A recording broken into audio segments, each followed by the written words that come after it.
बीडमधून एक मोठी बातमी येते। बीडमध्ये किरकोळ वादातून गोळीबार झालेला आहे। ही सगळ्यात मोठी बातमी आपण आत्ताच्या क्षणाची पाहतोय। बीडमधून किरकोळ वादातून गोळीबार करण्यात आलेला आहे।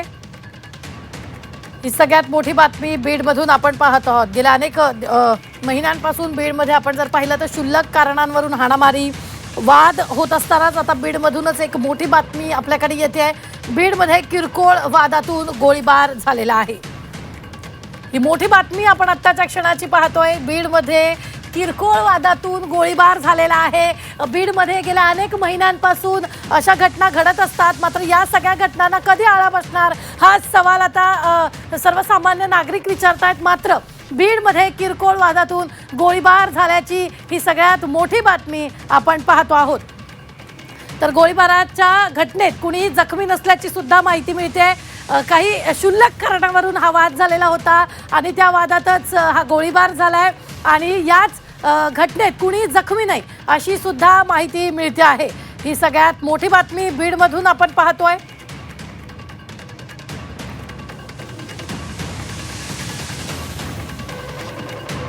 बीडमध्ये एक मोठी धक्कादायक बातमी समोर आली आहे। किरकोळ वादातून बीडमध्ये एक गोळीबाराची घटना घडली आहे।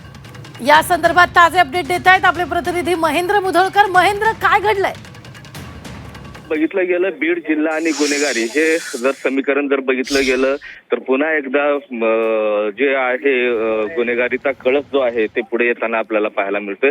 बीडच्या इमामपूर रस्त्याची काल सायंकाळची साधारणतः 7:30 ते 8 वाजण्याच्या सुमारासची घटना आहे। 40 जणांचा जो जमाव आहे त्या ठिकाणी एकत्रित आला आणि या जमावातील एका व्यक्तीनं जो आहे तो हवेत 4 राऊंड फायर केलेले आहेत। मात्र सुदैवानं म्हणावं लागेल या घटनेमध्ये कोणीही आतापर्यंत जखमी झालेलं नाही। त्यानंतर लाठी आणि काठ्यानं मारहाण करण्यात गेली आणि आता जर बघितलं गेलं तर एक जो व्यक्ती आहे त्याच्यातला जो आहे जखमी आहे त्याला बीडच्या जिल्हा रुग्णालयात त्याच्यावरती उपचार सुरू आहेत। पोलिसांचं एक जे पथक आहे सध्या घटनास्थळी दाखल झालेलं आहे आणि जे 40 जणांचा जो जमाव तिथं आलेला होता ते कुठल्या ठिकाणाहून जमाव आलेला होता याची जी सीसीटीव्ही फुटेज जे आहे ते आता तपासणी करण्याचं काम सध्या पोलीस तरी करतात। मात्र एकंदरीत जर बघितलं गेलं बीड जिल्ह्याची गुन्हेगारी पार्श्वभूमी मात्र कमी होण्याचं नाव घेत होताना आपल्याला पाहायला मिळत नाही।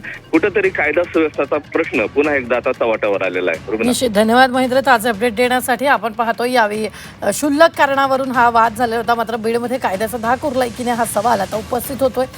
यात कुणाला गोळी लागलेली नाही, मात्र यावेळी मारहाण झाल्यानंतर एक जण जखमी झाल्याची सुद्धा माहिती मिळते।